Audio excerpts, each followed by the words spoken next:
Hello friends, welcome to my channel. आज हम बात करने वाले हैं आलोक इंडस्ट्रीज के बारे में। ये स्टॉक काफी टाइम से मैं होल्ड कर रहा हूँ और इसमें से आज मैं प्रॉफिट लेके निकला हूँ। यानी ये स्टॉक में से कब का निकल चुका हूँ, लेकिन अभी ये स्टॉक मेरे पास अभी है नहीं। और इसमें कितना प्रॉफिट लिया है और किस तरीके से इसमें जर्नी रही है, ये मैं आपको बताने वाला हूँ। तो वीडियो एंड तक देखो और वीडियो अच्छा लगेगा तो जरूर चैनल को सब्सक्राइब करना। तो सबसे पहले यहाँ पर बताना चाहूंगा, आलोक इंडस्ट्रीज काफी टाइम से मैं होल्ड कर रहा था और इसका शेयर के बारे में एक दो वीडियो हो चुके हैं और फिलहाल अभी यहाँ पर मैंने प्रॉफिट बुकिंग का ये वीडियो बना रहा हूँ और जो भी स्टॉक में मैं खुद इन्वेस्ट करता हूँ उसके बारे में वीडियो बना देता हूँ। ठीक है, तो मेरे चैनल पे लेके चलता हूँ और यहाँ पर ये वेबसाइट भी है, वेबसाइट पे भी मैंने इन्फॉर्मेशन डाली हुई है। ठीक है, तो सबसे पहले चैनल पे दिखा देता हूँ, फिर वेबसाइट भी दिखा दूंगा। तो यहाँ पर मैं चैनल पे लेके आता हूँ, तो यहाँ पर मैंने कुछ वीडियोस डाले हुए हैं, यहाँ पर मैं कंटेंट में दिखा देता हूँ। ठीक है, तो यहाँ पर ये आपको जो भी स्टॉक रहेंगे वो आपको मिल जाएंगे। तो यहाँ पर आलोक इंडस्ट्रीज के बारे में यहाँ पर आपको इंफॉर्मेशन मिल जाएगी। ठीक है, तो यहाँ पर देख सकते हो। तो पहला वीडियो यहाँ पर ये पार्ट 1 आया था 1 साल पहले। तो 1 साल पहले का यहाँ पर 1 ईयर अगो आपको ये यहाँ पर नजर आएगा और 4 महीने पहले भी इसके बारे में जो भी अपडेट आया वो मैंने डाला हुआ है।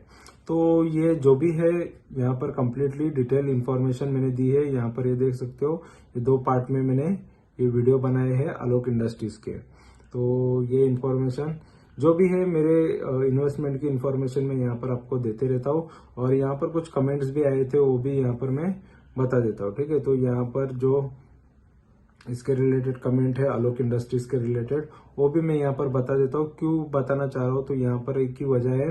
तो फिलहाल यहाँ पर कुछ लोग होते हैं जो सही कमेंट भी करते हैं, गलत भी कमेंट। तो यहाँ पर मेरा मेन काम है कि मेरे एक्सपीरियंस शेयर करूँ और मेरे रिकॉर्ड्स के लिए ये वीडियोस बनाओ, क्योंकि फ्यूचर में कभी भी मुझे देखना रहेगा कि मेरे पास ये स्टॉक कितने भाव पे था, किस तरीके से मेरी जर्नी थी और क्या सोच था वो टाइम पे मेरा। तो सारी चीजें फ्यूचर में मेरे भी काम आएगा और मेरे वजह से कुछ लोगों को ये चीजें सीखने मिलेगी, देखने मिलेगी, मेरे एक्सपीरियंस देखने मिलेंगे। ठीक है, तो इस वजह से मेरे चैनल का मेन मोटिव है। तो यहाँ पर कोई एक्स्ट्रा चीजें नहीं करनी है मुझे, तो यहाँ पर सिंपल है, खुद की जर्नी क्लियरली आपके सामने रखूं। तो यहाँ पर मैं ये चीजें करता हूँ तो किसी किसी को प्रॉब्लम भी होता है, किसी किसी को समझ भी आता है। तो कुछ गिने चुने लोग होते हैं जिनको कुछ ना कुछ प्रॉब्लम होता ही है। तो ये कोई तो है रोहित करके, तो उनका देखो, किसी ने मुझे पूछा कि इसके बारे में क्या है। तो देखो, नॉर्मली जो भी है व्यूअर है उनको पता है कि अगर इसमें इसके पास नॉलेज है, यानी मेरे पास नॉलेज है, तो इसका मतलब है कि वो थोड़े बहुत उनके जो भी शेयर के बारे में क्वेरीज रहेंगे वो पूछते जरूर है। तो ये स्टॉक में कोई हाई प्राइस पे अटके है। ठीक है, तो उन्होंने एकदम उन्होंने पूछा कि ये इसके लेवल्स आएंगे क्या नहीं, या यहाँ से इसमें क्या करना चाहिए। देखो, आलोक इंडस्ट्रीज के बारे में मेरी जो सोच थी मैंने यहाँ पर बता दिया और वीडियोस के अंदर भी मैंने बताया हुआ है। ठीक है, तो ये स्टॉक जैसा भी है मैंने बता दिया है कि ये आलोक इंडस्ट्रीज शेयर रिलायंस ने एक्वायर किया है और रिलायंस के बारे में भी ये वीडियोस के अंदर भी मैंने बताया है। लास्ट वीडियो अगर देखोगे तो उसमें भी अच्छे से बता चुका हूँ कि कितने प्रतिशत लिए है रिलायंस ने। तो रिलायंस मेजोरिटी स्टॉक यहाँ पर ये कंपनी के लेके रखा है। तो रिलायंस कंप्लीटली रिलायंस के पास गई है कंपनी। ऑलरेडी आलोक इंडस्ट्रीज पहले थोड़ा घाटा कर रही थी, लेकिन कंपनी इसने उठा ली है रिलायंस ने। तो इस वजह से क्या होता है कि एक बड़ी कंपनी का नाम इसके साथ जुड़ गया है।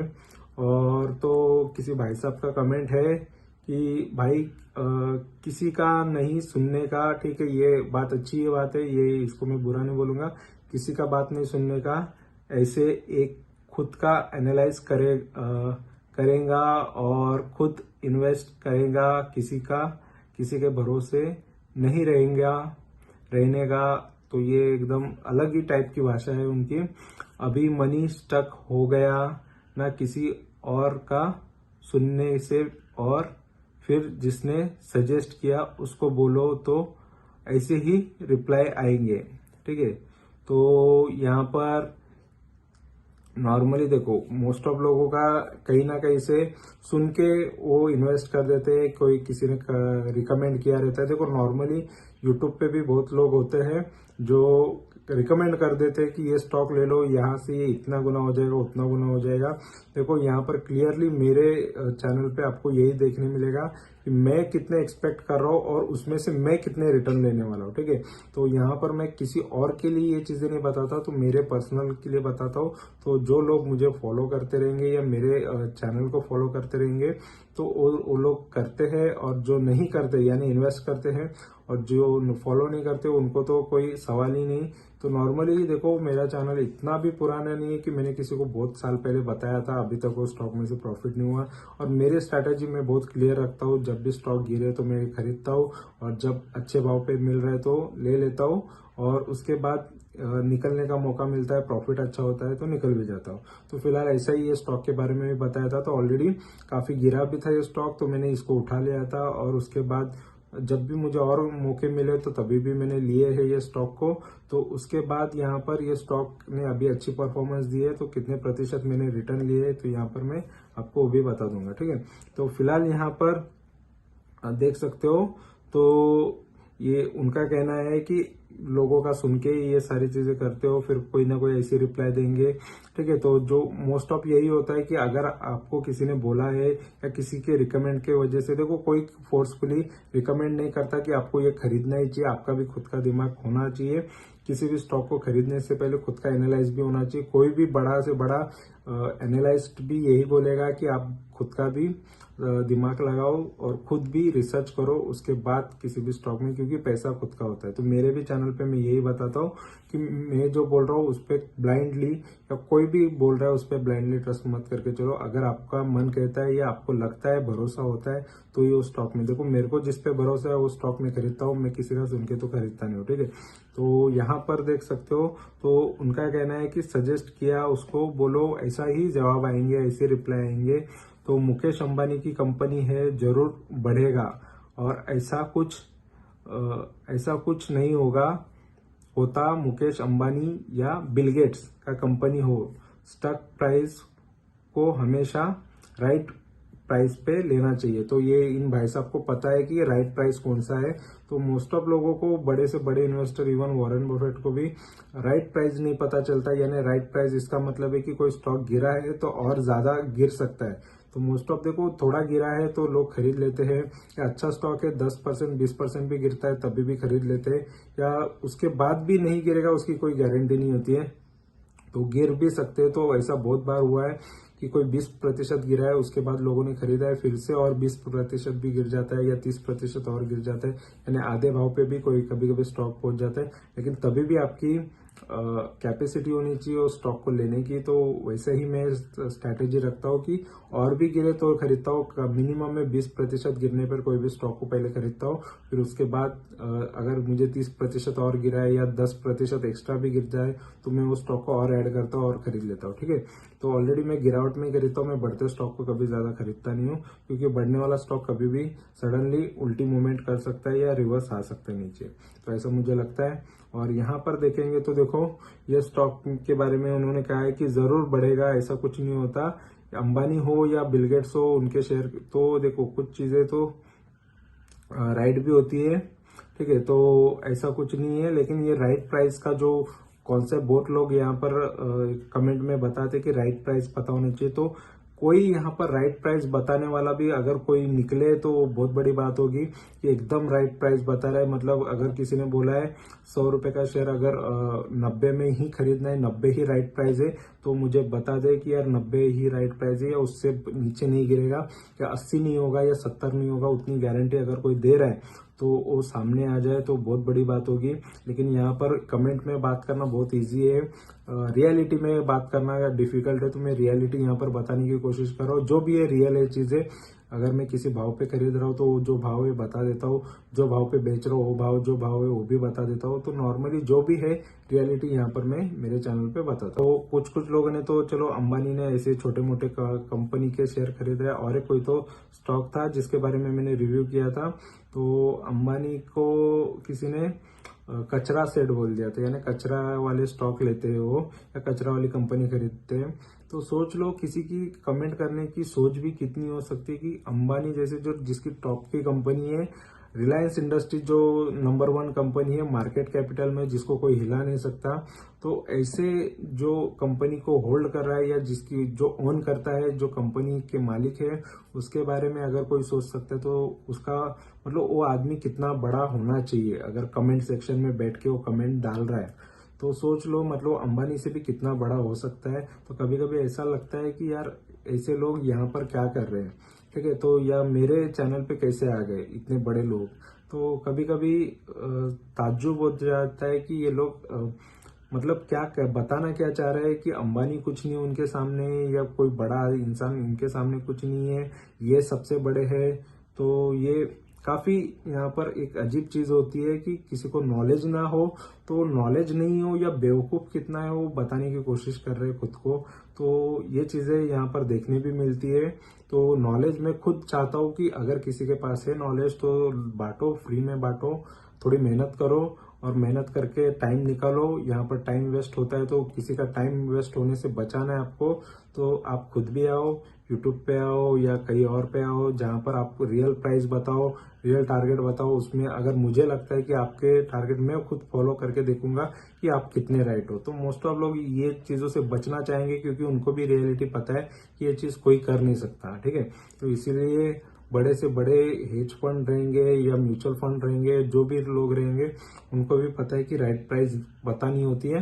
तो जब जब वो डाउन पे शेयर्स मिलते हैं वो खरीदते हैं, ठीक है। तो यहाँ पर देखेंगे तो देखो इसके बारे में मैंने वेबसाइट पे भी डाला है और वेबसाइट पे मैं सारी चीजें डालता हूँ। यहाँ पर अगर आप होम पे आओगे, ठीक है, तो यहाँ पर होम पे जैसे क्लिक करोगे जो भी रिसेंट मैंने प्रॉफिट्स निकाले हैं उनके बारे में इंफॉर्मेशन है, ठीक है, या मेरे स्टॉक के बारे में है। तो यहाँ पर देख सकते हो पूरे प्रॉफिट्स के रिकॉर्ड है।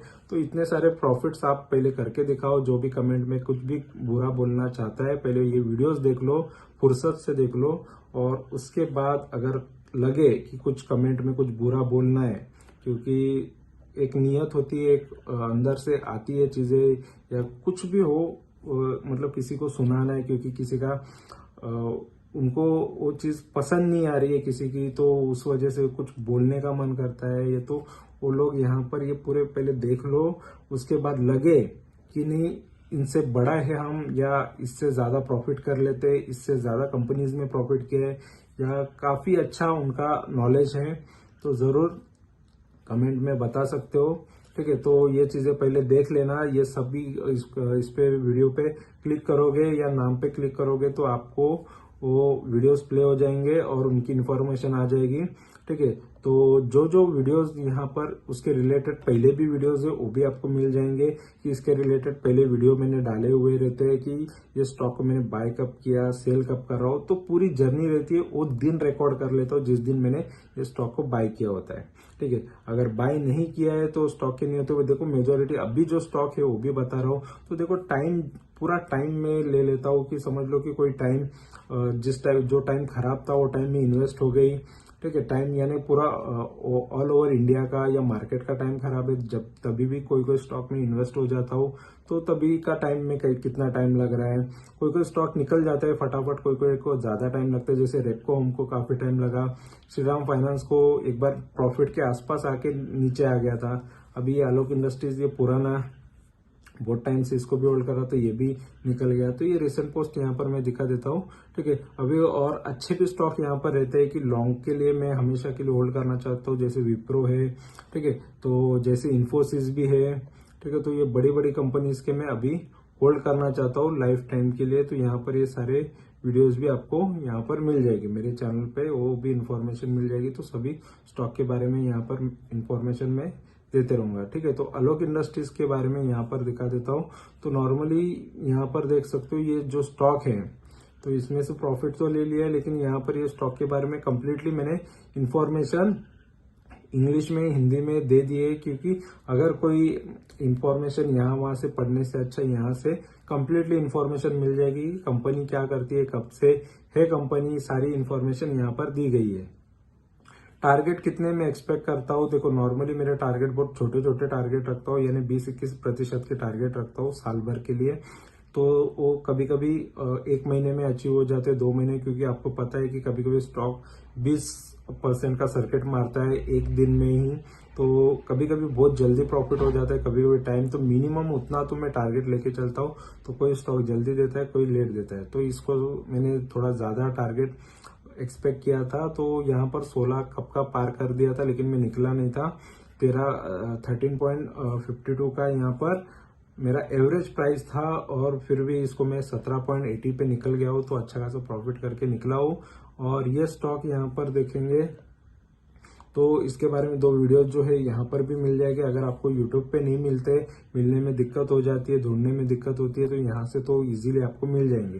ठीक है, तो ये भी चीज हो गई। तो यहाँ पर मैं 30% से भी ज्यादा यानी 33% की रिटर्न मैंने ले लिया इसमें से। ठीक है, और यहाँ पर उसके बाद भी स्टॉक ऐसा नहीं कि मैंने बेच दिया तो तुरंत वहां से डाउन साइड हो जाता है, तो वहां से भी स्टॉक थोड़ा बढ़ता है। ठीक है, और अगर मार्केट ही खराब रहेगा या मार्केट उसके बाद देखो 2-3 दिन तो कंटिन्यू गिरा, तो फिलहाल अभी क्या प्राइस चल रहा है देखो, मैंने बेचा कितने में और अभी प्राइस क्या चल रहा है ये भी अभी लाइव आपको देखने मिलेगा। तो 17.80 पे मैंने बेचा हुआ है। ठीक है, तो ये 3-4 दिन पहले की बात है। तो यहाँ पर ये इसका वेबसाइट भी है, वेबसाइट में भी इंफॉर्मेशन है, वो सारी चीजें मैंने मेरे वेबसाइट पे भी बताई हुई है। ठीक है और यहाँ पर आलोक इंडस्ट्रीज का प्राइस अभी देखो 16.65 का चल रहा है, 17.65 का चल रहा है। और यहाँ पर मैंने बेचा हुआ प्राइस क्या था यहाँ पर, वो भी आप देख सकते हो। तो यहाँ पर बेचा हुआ प्राइस यहाँ पर लगभग 17.80 का है, तो लगभग मेरा जो प्राइस है उसके आसपास ही है ये। तो यहाँ से ये थोड़ा बहुत गिरा है। और यहाँ पर देखो रिटर्न्स में यहाँ पर देखेंगे तो यहाँ पर ज्यादा कुछ रिटर्न नहीं है। 1 महीने के यहाँ पर 38% के रिटर्न है, और 6 महीने के यहाँ पर 14% के रिटर्न है। ठीक है, और यहाँ पर ये 12 YTD 12% के, तो यहाँ पर ज्यादा कुछ रिटर्न यहाँ पर 1 साल में तो डाउन है, फिर भी मैंने प्रॉफिट किया है। और यहाँ पर देख सकते हो तो 5 साल में ये फिर भी इतने रिटर्न नहीं दे पाया है। तो ये स्टॉक देखो ऑलरेडी पहले एक अच्छे भाव पे पहले ट्रेड करता था, यहाँ पर देख सकते हो 40-50 के ऊपर भी यहाँ पर एक टाइम पे इसका भाव था। तो यहाँ पर आपको ये भी देखने मिलेगा, तो यहाँ पर ये देख लो, तो ये काफी ऊपर से ये स्टॉक फिर से डाउन आया था, तो वो स्टॉक से मैं प्रॉफिट लेके निकला हूँ। ठीक है, तो और यहाँ पर ये आलोक इंडस्ट्रीज के बारे में इंफॉर्मेशन में देख सकते हो कम्प्लीटली। तो ये स्टॉक का मार्केट कैपिटल 8,000 करोड़ की मार्केट कैपिटल वाली कंपनी है, काफी अच्छा है। ये इसने 10 रुपए से 22 तक इसने अच्छा ग्रोथ दिखाया है। और यहाँ पर इसमें एक पॉजिटिव है, एक नेगेटिव चीज है। और यहाँ पर ये टेक्सटाइल के अंदर यहाँ पर अभी ये टॉप पे नजर आएगी आपको ये कंपनी। ठीक है, और क्वार्टरली रिजल्ट वाइज तो देखो कंपनी के सेल्स अभी अच्छे खासे कंपनी के सेल्स है, थोड़े बहुत यहाँ पर थोड़े हल्के फुल्के डाउन भी देखने मिलते हैं। और फिलहाल कंपनी यहाँ पर देखो लॉस में चल रही है, नेट प्रॉफिट यहाँ पर आपको लॉस नजर आएगा। तो रिलायंस की कंपनी होते हुए भी लॉस में कैसे, तो ये ज्यादा सवाल किसी को भी आ सकता है। तो नॉर्मली यहाँ पर ब्याज ज्यादा देना पड़ रहा है, ब्याज ज्यादा चुकाना पड़ रहा है, इस वजह से कंपनी थोड़ा लॉस में है। ठीक है, लेकिन फिर भी कंपनी ने प्रॉफिट करके दिखाया है। प्रॉफिट एंड लॉस की बात करेंगे तो देखो 6,600 करोड़ से लेके यहाँ पर 6,900 करोड़ तक का ही प्रॉफिट हुआ है, यानी ये कंपनी ने ज्यादा ग्रोथ इसमें दिखाई नहीं, लेकिन बीच में काफी अच्छा 24,000 करोड़ तक कंपनी का यहाँ पर सेल्स गया था। उसके बाद यहाँ पर सेल्स में डाउन हमको देखने मिला। ठीक है, तो यहाँ पर काफी अप डाउन होता ही है किसी भी कंपनी में। और यहाँ पर 312 करोड़ का स्टार्टिंग में 2011 के टाइम पे प्रॉफिट करती थी कंपनी, उसके बाद देखो काफी ज्यादा लॉस करने लगी थी। 3,000-4,000 करोड़ के या 18,000 करोड़ का भी यहाँ पर आपको नजर आएगा ये बड़ा लॉस। तो यहाँ पर कंपनी लॉस ज्यादा करने लगी थी, तो उसके पीछे की वजह होती है इसके एक्सपेंसेस। तो यहाँ पर एक्सपेंसेस आपको ज्यादा नजर आएंगे। तो एक्सपेंसेस अगर ज्यादा किसी भी कंपनी के बढ़ गए तो वहां पर नुकसान ज्यादा हो सकता है, क्योंकि कमाई कम हो गई या इनकम कम हो गया और एक्सपेंस ज्यादा हो गया तो वहां पर प्रॉब्लम होता ही है। ठीक है, तो फिलहाल यहाँ पर स्टॉक ने देखो 10 साल से तो लगातार 10% के रिटर्न दिए हैं। ठीक है, तो और यहाँ पर 5 साल में 40% के रिटर्न दिए हैं, 40% सालाना। ठीक है, CAGR स्टॉक का काफी अच्छा यहाँ पर नजर आ रही, मैंने बताया इन्फॉर्मेशन दी है। तो अगर वो अच्छी लगी है तो जरूर चैनल को सब्सक्राइब कर सकते हो, वीडियोस को लाइक कर सकते हो, कमेंट कर सकते हो, दोस्तों के साथ शेयर कर सकते हो। Thank you very much for watching video. Thank you, bye bye.